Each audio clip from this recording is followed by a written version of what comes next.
Hi, Curious Minds and Headline Hunters. Welcome to another episode of Talk, Listen, and Discuss.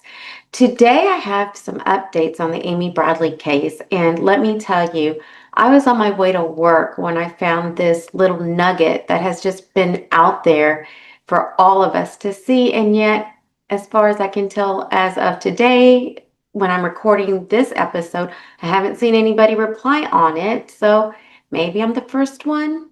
We'll see.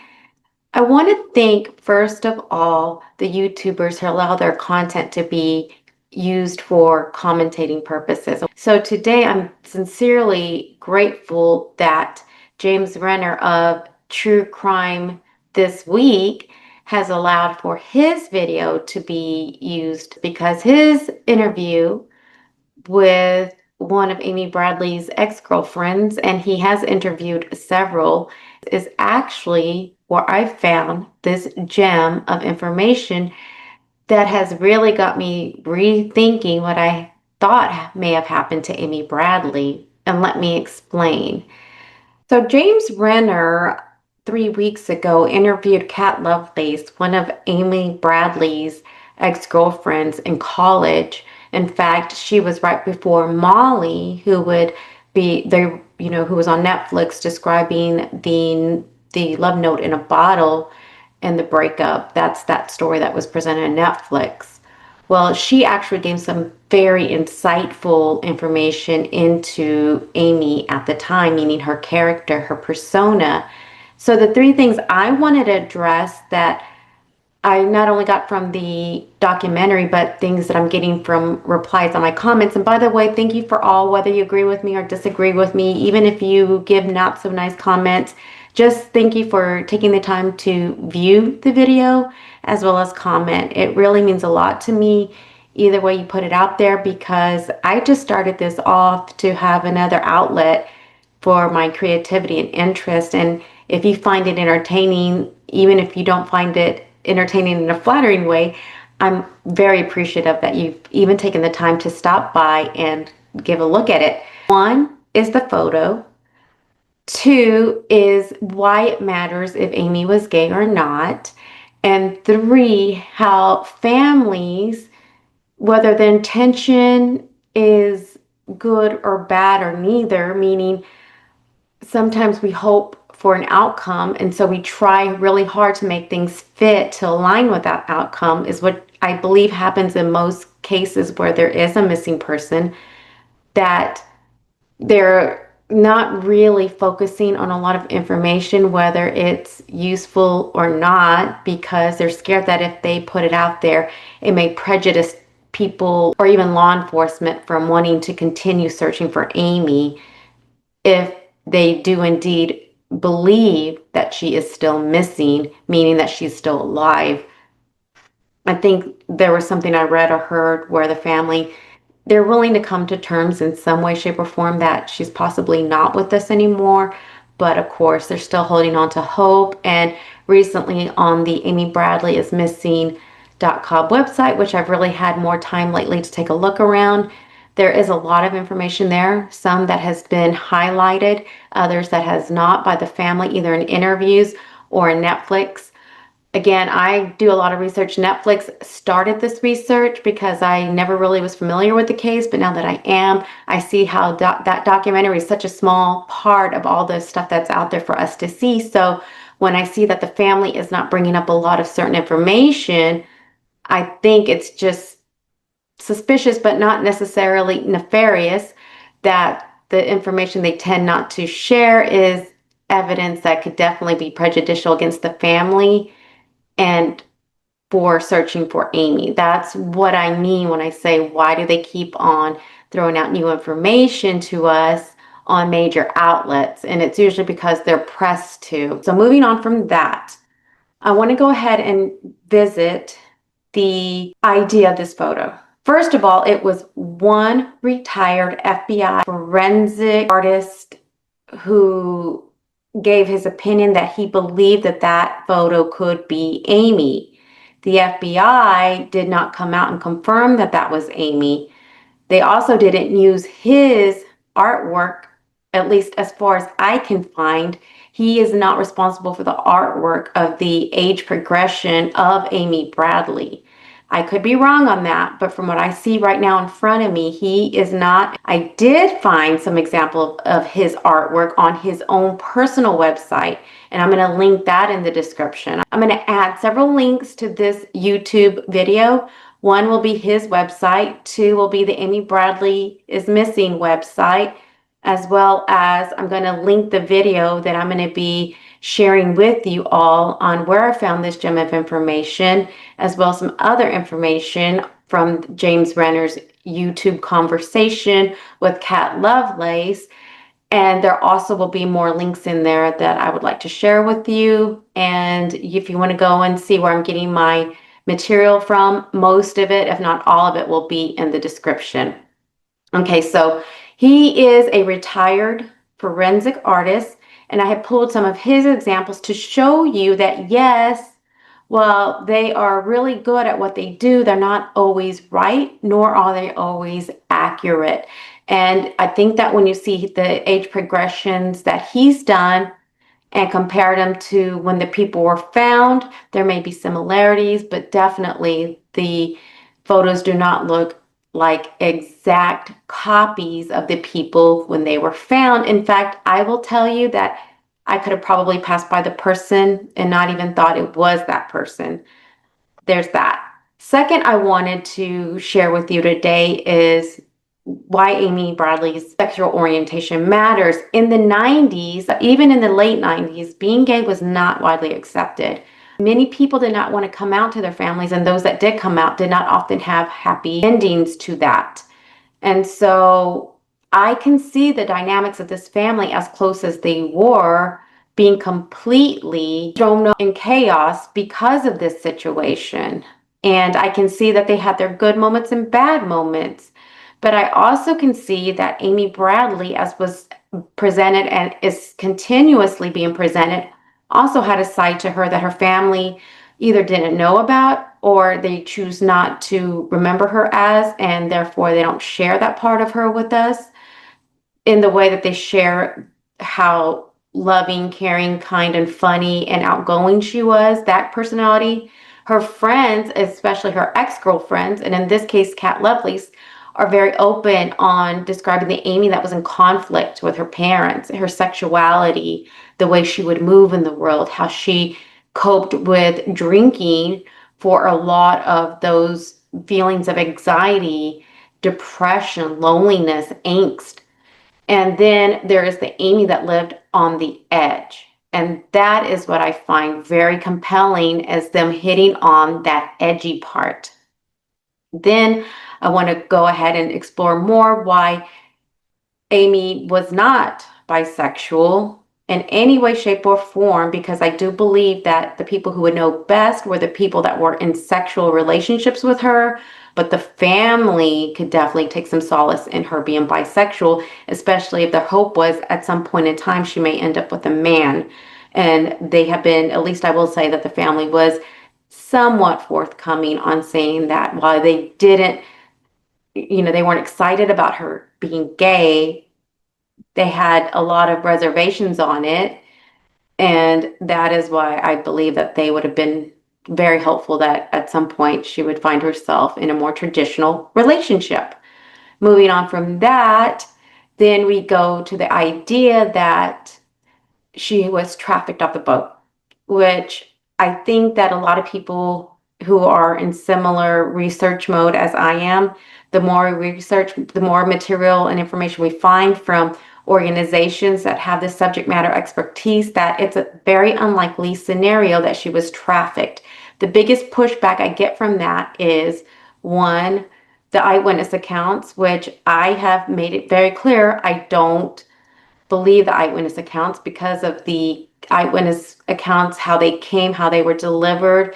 And even if they had been on the boat, I don't understand why somebody who had been drinking a lot, why we should subscribe that they had their memory spot on, the timing just right, and all that, the way that just transitions over into what we know about people and being alert and how the mind retains memories, especially when you've been drinking it after you've been drinking these kinds of things.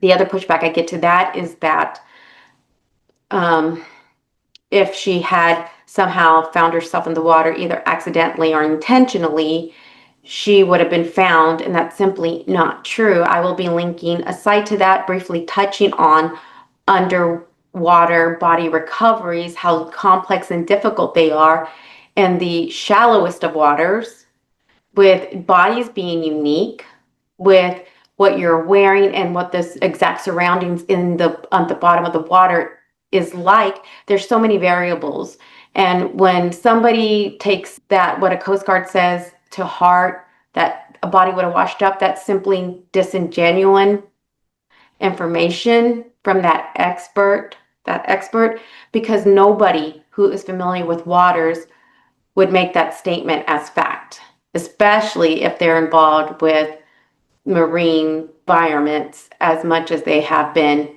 involved with marine environments. And then when you start talking to the people who specialize in recovery, they are more likely to give you straight to the facts information that it's not always likely you're going to find a body at all. It doesn't even matter what the location of the water is. Then there is also the fact that on the trafficking element, it's very rare that anybody would be trafficked off a cruise ship, much less an American from a solid family who would have the resources to make a big stink. That's not the kind of exposure that organization would want. It's not the way they operate. And if they really were going to take somebody off a ship, it would definitely be somebody who nobody would think about missing. For example, some of the crew at the bottom coming from third world countries whose families may not be aware that they're missing. They simply wouldn't have the resources to be able to bring about a kind of search like that, to the extent that Amy Bradley's family has over all the years, and how much attention this case has been getting, not just now, but it has had its resurgence over the decades. Okay, but lastly, another thing I wanted to bring up to you on why I think what I think now happened to Amy is because I do know that families do know their family members a certain way, but not as well as close friends and lovers know their family member. And that is what, from this interview, when I heard this statement, it made me realize two things. One, that the family really did not know everything there was to know about Amy, which is acceptable. Most, like I said, it's very common for that to happen. Two, that I do believe that the family does, like other families out there, tend to focus on information and thought process that align with the way they hope things will work out.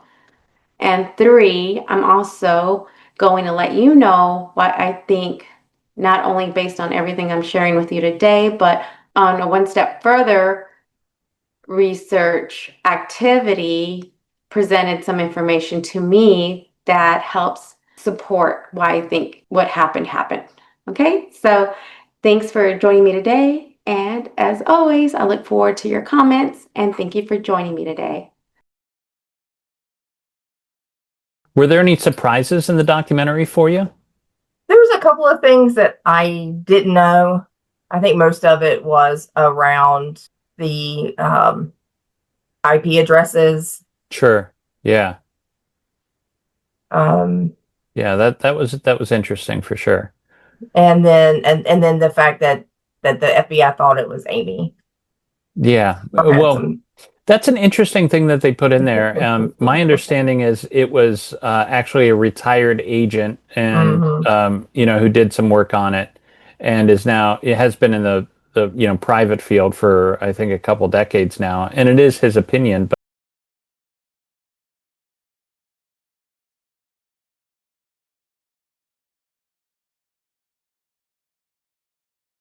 but did it sway you one way or another into thinking, whether it's Amy or not in that photograph? No. Yeah. Do you think it is Amy or do you think it is not Amy? Well, let me just say this. Yeah. I don't claim to know what happened to Amy 27 years ago. Sure. I don't. I have my own personal feelings about what I think may or may not have happened. Um, but I don't. There are some likenesses, absolutely. Yeah. But there's a part of me that thinks that's not her.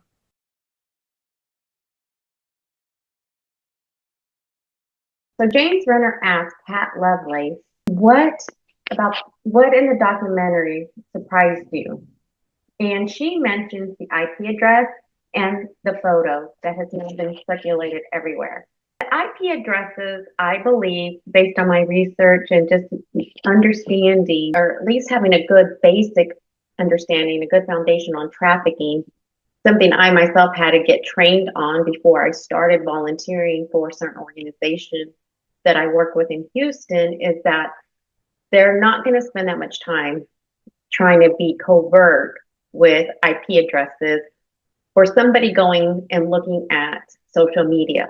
In fact, many of the people that are sex trafficked still have access to cell phones, believe it or not. And so I don't believe that this is Amy Bradley looking into her family to see what they're doing now.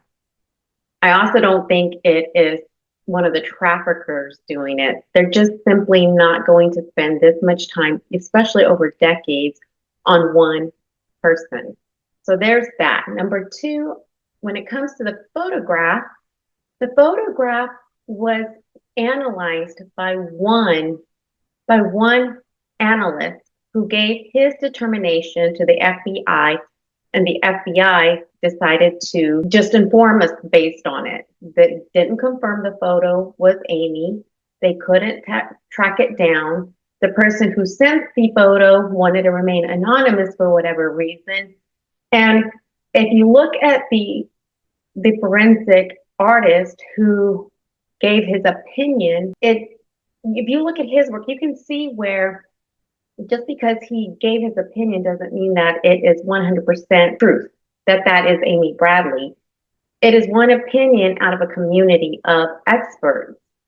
Now, he hasn't, at least in my research, I have not been able to find one interview with this artist, nor have I found on his own website where he talks about Amy Bradley. So if any of you have that information, I'd be interested in you sharing it with me. But with as high profile of a case as this is, you would think that he would come out and officially say something just to get it out there on the record.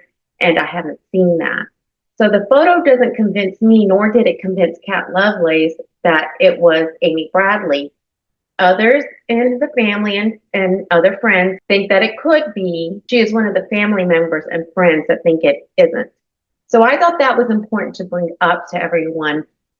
I'm going to put the link of the artist in my description, and you would just think that this would be one of those cases he would bring up over and over, considering its high profile.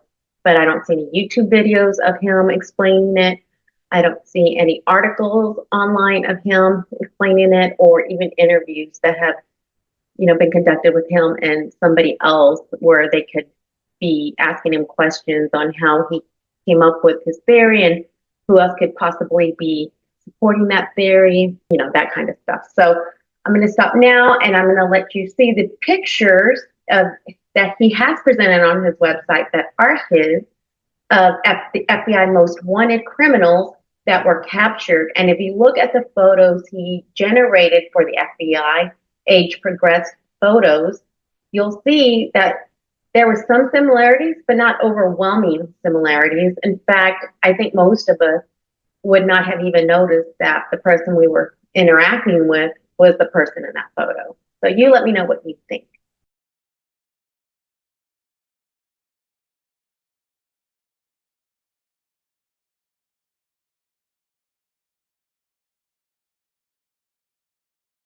If the trafficking theory it holds true.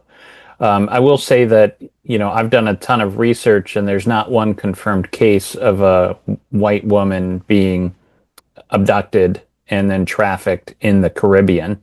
So it would be a first. I think it's, hopefully very, very unlikely.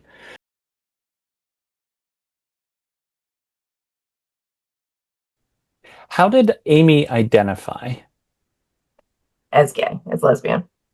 To say one thing when I know for a fact and saw her date other women and heard her in multiple ways say that she was gay and would never date a man and would never, want to be with a man. Yeah. Let me just catch up here. Yeah. There's, while we're talking about this, there's one other thing I want to give you the opportunity to respond to. Again, on social media, Brad referred to you as a jealous ex-girlfriend. That's why you're coming out now. That hurts because I know you and know you Yeah. well. Is there any jealousy after 27 years? Mm-mm. Yeah. Now, why would Bradley say that Kat Lovelace was a jealous ex-girlfriend? That didn't come across to me at all, especially in this interview, but there have been other interviews that she was a jealous ex-girlfriend. I'm sure that when you break up with anyone, usually it's not an ideal situation to be in, but to be jealous then would have been understandable. To be jealous now is not, and I don't think she is. In fact, if you listen to her talk about Amy, she still has fond memories, and she is friends with, since for 30 years, with Molly, who was the girlfriend after her, Amy Bradley's girlfriend after her.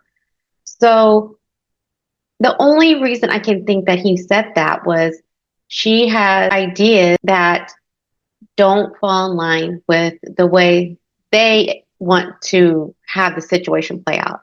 That Amy was kidnapped off the ship and was trafficked. And there is some slight possibility she's still alive out there, and that yellow had something to do with it. What she says in this interview does not line up with that. So that's the only reason I can think of he's dismissive of her. But again, I don't mean to say that they are doing this because they are just petty liars. I'm saying that the family is doing this because their mind is protecting them, and it's going to try to form opinions that align with the solution, that the outcome that they're really hoping for. Yeah. In your heart of hearts, when you think about it, what do you think happened to Amy Bradley? Again, I certainly wasn't on the ship. I didn't get a message in a bottle. Yeah. I will say this. Ava reached out back in, say, 2008, 2009. And I told her this at the time. But sometime after Amy disappeared, I had a dream. And the dream was just complete darkness. I could tell I was floating. And I see something floating towards me. It comes up in light. And I can see her shining smile in her face. And she looks at me. She gives me a huge Amy smile, holds out her hand. We touch our fingertips, and she kicks off and goes to the surface. And I've had peace since then. Now, that might be my selfish. I hope she's at peace. She talks about her dream, and you can just tell by how she mentions that she doesn't believe that the photo is Amy. She understands that Amy was a very complex person, and she has some ideas on how Amy Bradley died on that ship, or what happened to her on the ship. She doesn't say it specifically. She doesn't say it explicitly, but here you can kind of infer that this dream is letting us know that she has come to peace with knowing in her mind that Amy died somehow overboard, whether intentionally or not intentionally. So she's at peace with that. And that is why I also believe that there is some knowledge she has that her family doesn't. And that goes to Amy Bradley's state of mind, her character, and how she coped with things.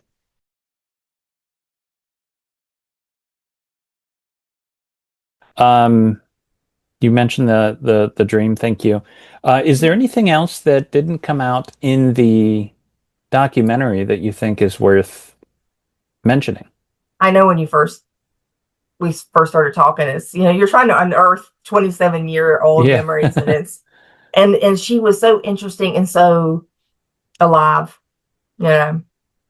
And I think the only thing, and I mentioned it, that was really important for me to say was that, one, she didn't do drugs ever. Good. Yeah. Two, yeah, is that she lived life on the edge. She enjoyed. We went bungee jumping. She, walked along the edges of things. She enjoyed pushing life to the edge. She also loved her family more than anything. Yeah. And That's for sure. yeah, no, I mean, and she was gay. Yes. So she hopes that Amy's at peace. When asked about what she thought happened, it's very clear, at least to me, from what I'm inferring from the video, that Kat Lovelace does not believe that Amy is alive and was trafficked or alive now after being trafficked. In fact, what I think that she is trying to tell us is that she believes that Amy went overboard. Now, I want to play this segment for you because this is the one that really made me stop and wonder. It also made me rethink what I really believe happened. The family, especially Brad Bradley, have been screaming from the rooftops that Amy was scared of heights. But here in this segment I just played you, Amy went bungee jumping. She lived life on the edge. If you're afraid of heights, the way that the family has portrayed Amy to be afraid of heights, remember Brad said she wouldn't even get near the rail of the patio on the cruise ship? What is the likelihood she would go bungee jumping? I have yet to find anybody that has said, when I asked them the question, would you go bungee jumping? I've been asking it since I saw this segment, and they're like, no. And I'm like, why? Because I'm scared of heights. That has been the number one answer. So somebody who's scared of heights doesn't typically want to go bungee jumping. Now, to some extent, we are all scared of heights. We are all scared of fast moving things, for example, roller coasters, but we get on them for the thrill. I don't believe that Amy, who was too scared to, according to her family, to get near the rail of a very stable cruise ship, would then go and do something like bungee jump if she was that opposed to getting the thrill from the height being the fear you're going to overcome. So what I think that she really did a great job of wrapping up is she said Amy was edgy. She lived life to the fullest. She loved her family, and she was gay.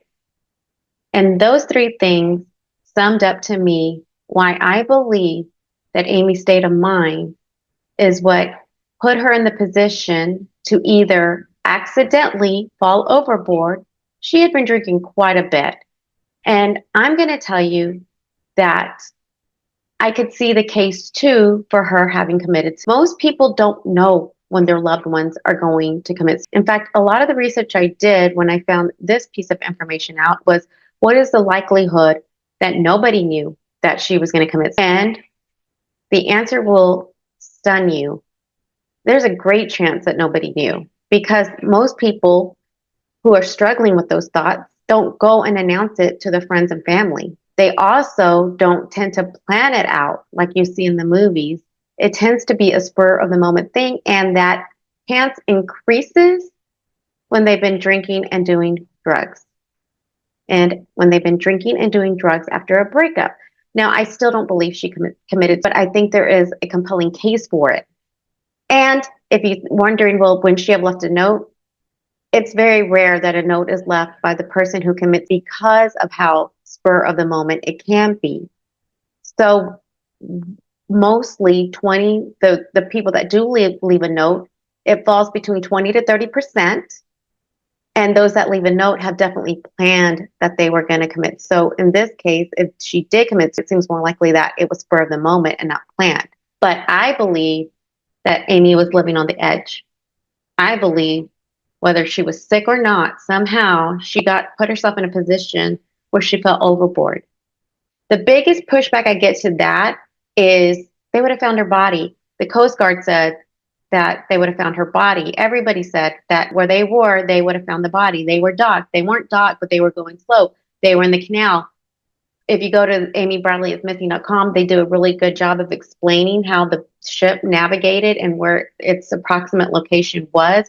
And while it wasn't docked, it would have been slowed down enough to where that it would have been in a canal. But that is if you're going by Amy fell somewhere after 5:30 a.m. and 6 between 5:30 a.m. and 6, and I don't buy that because the family had been drinking a lot. I don't understand why we should believe that 5:30 is the time that it had to have been that she fell overboard. It could have easily have been after Brad went to sleep and the dad woke up and thought he saw Amy, and it wasn't 5:30. It was 3:45 a.m., something like that. I don't believe that's gospel. I also don't believe it's gospel that she went back in and like the shirt on the chair. And the reason I don't believe that is I think she actually took her shirt off and then went outside on the patio and then took off her shoes. That makes sense to me. And I don't believe that that patio door was secure all the way when Brad Bradley thinks he closed it. Again, he had been drinking. He was ready to go to bed. And there's no guarantees that he closed that patio door all the way, as well as maybe he did close it, but he didn't latch it or close it tight enough, whatever, and it slid open. Who knows? Because when you're drinking that heavily anywhere, memories are foggy, actions are sloppy, so therefore you can't go by everything gospel in that kind of scenario. I think the family wants to believe that. I think that they want to believe that that was the time and those were the actions, but that doesn't make them true. So now this is what I think could have happened. I think that Amy was having a good time on the cruise, but was also in conflict with a lot of the things going on. I think it did trouble her that she came out to her family and she knew that her dad, who wrote a 3-page letter that cannot be disputed because the ex-girlfriend said he wrote her a 3-page letter. I don't understand any man, a dad, writing that kind of letter for a college student, a college student that's not his own child, to reprimand her for an action like that, or any action. Actually, it's not typical male behavior, in my humble opinion, including dads, to do that kind of activity, to write that lengthy of a letter. And apparently the letter affected her in a way that that letter wasn't a feel-good letter or even just a somewhat, sad letter. It seemed like it could have had some harsh content in it. So when they were on the cruise, and I would believe that there was still some kind of tension and disappointment. Again, look at the photos. You can see when Amy is smiling and when she is not. Look to see who tends to be around when she's smiling, and look to see who tends to be around when she is not. I'm not saying that her and her dad hated each other. I'm just saying there was some tension there, just like there is in any family when a child and a parent are in disagreement over something that involves a value. Okay? So she could have drank so much to where she had all these emotions coming through. And she also could have been drinking so much that she would have considered living on the edge, looking over the railing, or looking over something on the railing. Let's just say she did leave the room and went somewhere where she could have put herself in a position to live on the edge and go over the railing. Either way, an attempt to harm herself is quite as likely as it is to not have harmed herself and had done something a little bit more reckless. So that is what I'm going to tell you right now. It still seems more likely in any scenario play out that she fell overboard from the ship and her body could not be found because underwater body rescues are so complicated. Some bodies don't even come up until 4 or 5 days later from the water. I know everybody thinks that the body starts decomposing right away in a body that's drowned and that the body automatically floats. It takes days for some of the bodies to come up to surface. And if it took Amy's that long, the search may have been over by that time, or she may not even have come up at all because bodies get stuck on things that are at the bottom of the ocean floor. There's just so many things that could have happened. The ship could have also have prevented her from being able to make a rescue for herself, because look at how big that ship is. If she had fallen, she may have been sucked under the ship. The ship has to move some way. Think about how it moves. That could have also been an issue on finding her. There's so many things that if she fell overboard that could prevent her from coming up. And when you see the article that I'm going to link here in the description, you'll see just how complicated it can be, even in that type, in smaller ponds and lakes. Now look at the ocean where they were in, even if it is in a canal area. And then when you think about how trafficking works, the odds that she was trafficked are so low, because if she odds are of her being kidnapped are less than 3% off a cruise ship, then imagine being kidnapped and then being sent to being trafficked in an area where we have no cases that we can find where something similar like that has happened. So that is why I still believe that Amy Bradley did fall overboard, and all the arguments people are presenting, especially with the family's support, don't really hold up in light of this interview. Now, her interview is not the only interview, but it's the one I think that is the best, well lined up interview. And the only question I have for everyone is to have you done a lot of research to see how eyewitness testimony works, to see how trafficking organizations work, to see what are the major crimes in the Caribbean area and what that looks like? And then how do people cope with a missing person or potentially a loved one that has harmed themselves? Because when you dig into those last two, you're going to see that most families are in denial. They rarely come to accept it. It's why you see so many cases out there where their family really do believe that there's no way that their loved one harmed themselves and that it's a setup to make it look like that. Okay, so this is what I think happened. I'm so happy that James Verner put this interview together. I don't know how anybody didn't pick up on the bungee jumping thing, because the height, Amy Bradley being scared of heights has been like really played up. And I just really think that that was something important to point out to you guys. So again, I think I'm going to do a little bit more researching on some things that I'd like to kind of do more exploration over, but I think I'm winding down with Amy Bradley. There are a lot of cases out there that need this kind of attention. And with your support, let's see if we can get some of those out there too. Again, thank you for watching. Take care of yourself. Take care of others. And until next time, God bless you. See you later. Bye.